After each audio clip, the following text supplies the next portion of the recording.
comme hier, aujourd'hui encore, nous parlons de ces collaborations avec les femmes, Chiara. Voilà, les femmes en tant que sujet et protagonistes de développement socio-économique au Sénégal et pas seulement. Comme disait la romancière Vicky Bauman, elle disait le pire sentiment que l'on puisse offrir à une femme, c'est la pitié. Donc on change vraiment des concepts et on part de contrôle, participation, émancipation, conscience civique. À partir de cela, tu m'as demandé tout à l'heure qu'est-ce que c'est l'empowerment. Oui, Women Empowerment au Sénégal. Des femmes. L'empowerment, c'est un processus de croissance de l'individu ou d'un groupe. On fait prendre conscience à une personne ou un groupe de personnes des ressources et du potentiel qu'ils ont et comment arriver à exploiter ces ressources et ces potentiels. L'EPIDES, c'est le programme intégré de développement économique et social financé par la coopération italienne et piloté par le ministère de la Femme, de l'Enfance et de l'Entrepreneuriat féminin au Sénégal, à se base sur un processus d'émancipation des femmes et des jeunes dans des contextes défavorisés et ils essayent de favoriser le développement socio-économique, comme je disais tout à l'heure. Je vais vous montrer un petit extrait d'un reportage qui a été fait par la coopération italienne qui parle de ça. Et après, je vous présenterai l'invité qui est avec nous aujourd'hui.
Les femmes sont pour nous les vrais protagonistes de nos projets de développement, parce qu'elles sont les vrais sujets de changement économique et social.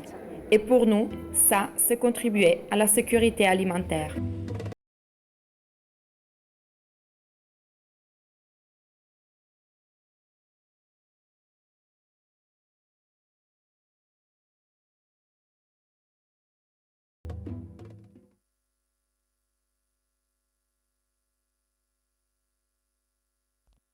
Voilà, donc un reportage réalisé par les équipes de la coopération italienne. C'est ça, tellement de collaboration avec ces ambassades ou ces pays qui sont au Sénégal. Et c'est bien, pardon, si je te coupe la parole, c'est bien aussi de démontrer ce qui est en train de se développer par rapport en général à la coopération internationale.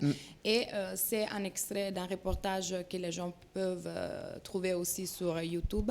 Et sur ta page aussi. Oui, sur ma page aussi.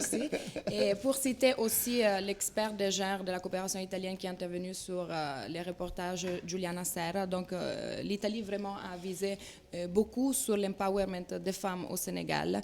Et l'objectif, c'est de promouvoir l'accès aux ressources économiques et sociales et aider à la promotion de l'éducation et à la promotion des droits et surtout à la participation active des femmes. Aujourd'hui, avec nous, la coordinatrice du PIDES, Madame Diop, elle est là avec nous. Et je voulais partir pour une première question, Madame Diop. C'est le rôle de la femme. Parce que souvent, on sous-estime le rôle de la femme dans une société. Donc, c'est quoi le rôle de la femme dans la société sénégalaise?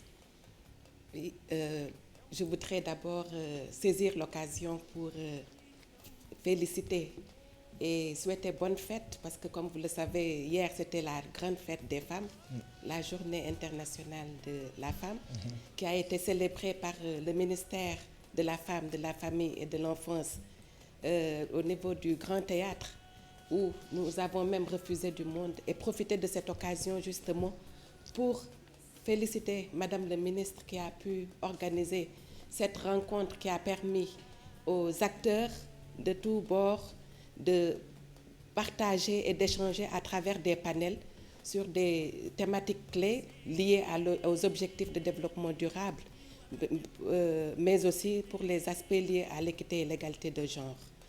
Et dans l'après-midi, nous avons pu avoir toute cette mobilisation sociale dont vous avez eu certainement l'écho. Voilà. Donc, Madame Diop, le rôle de la femme, c'est quoi l'importance de la femme dans la société sénégalaise? Voilà, donc je voudrais dire aussi que le ministère, toujours de la femme, a réfléchi depuis les débuts de mise en œuvre des premiers programmes de lutte contre la pauvreté et a essayé de procéder à ce qu'on appelle une capitalisation des expériences pour arriver à identifier le rôle central de la femme comme rôle d'amortisseur social.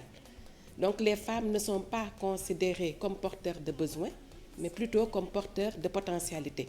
Et l'idée était de valoriser les savoirs locaux, mais aussi d'inscrire les femmes dans une dynamique de développement économique, mais accompagnées en cela par beaucoup d'actions intégrées, sociales plutôt, pour leur permettre définitivement de sortir de leur vulnérabilité et de devenir réellement autonomes.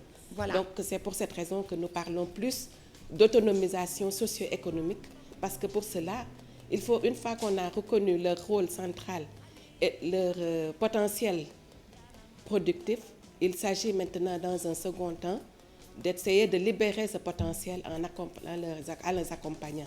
Voilà, parce que vous avez dit une chose qui est essentielle selon moi. Voir certaines catégories de personnes n'est pas comme des porteurs de besoins, mais des porteurs de potentialités. Donc voilà.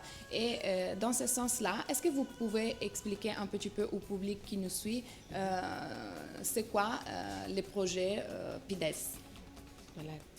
Donc le programme intégré de développement économique et social, PIDES, comme vous le savez, est mis en place par le ministère de la Femme en partenariat avec la coopération italienne et est mis en œuvre depuis mai 2012. Donc c'est un programme qui utilise une approche conceptuelle particulière, mais qui est parti, comme je l'ai dit tantôt, d'un long processus de capitalisation du ministère de la Femme qui a essayé de changer de paradigme par rapport à tout le processus de lutte contre la pauvreté pour amener les finalités de programme de lutte contre la pauvreté et leur donner une mission de protection sociale. Mais l'Italie a opté pour valoriser le potentiel créateur des groupes cibles en favorisant l'autonomisation socio-économique. Donc nous abordons cette protection sociale par l'autonomisation socio-économique des groupes cibles, particulièrement les femmes et les jeunes, mais dans une perspective de développement économique local et une prise en compte du genre. Est-ce que vous pouvez faire des exemples concrets de ce qui a été fait? Quel type de projets ont été faits avec les femmes qui sont les bénéficiaires, les femmes et les jeunes, il faut dire. Donc, vous pouvez nous faire des exemples? Oui, concrètement, je voudrais partager avec vous l'expérience qui a été déroulée sur le terrain. Nous avons d'abord, dans un premier temps, fait ce qu'on a appelé ciblage des zones d'intervention. Le PIDES étant, comme vous le savez, une expérience pilote qui voulait expérimenter une approche conceptuelle particulière. Et nous avons ciblé, selon des critères liés à la vulnérabilité sociale et économique, 4 communes dans chaque région d'intervention, que sont Dakar et Kaolack. Et nous avons poursuivi le processus en faisant ce qu'on appelle diagnostic participatif. Et le diagnostic participatif n'est rien d'autre que d'essayer de mettre en synergie tous les acteurs du territoire, mais particulièrement les femmes et les jeunes, leur donner la parole pour qu'elles puissent partir de leurs problèmes et identifier les actions qui allaient leur permettre de sortir leurs propres solutions. Et en relation avec les services techniques déconcentrés du ministère de la Femme, le développement communautaire, mais les élus locaux, puisqu'on s'inscrit dans un cadre de développement économique local, mais de la mise en œuvre de l'acte 3 de la décentralisation. Donc, pardon si je vous coupe la parole, c'est de créer des activités qui... Donc, je sais, tu as vu, c'est le problème de nos gueules. Non, pardon, c'est juste de créer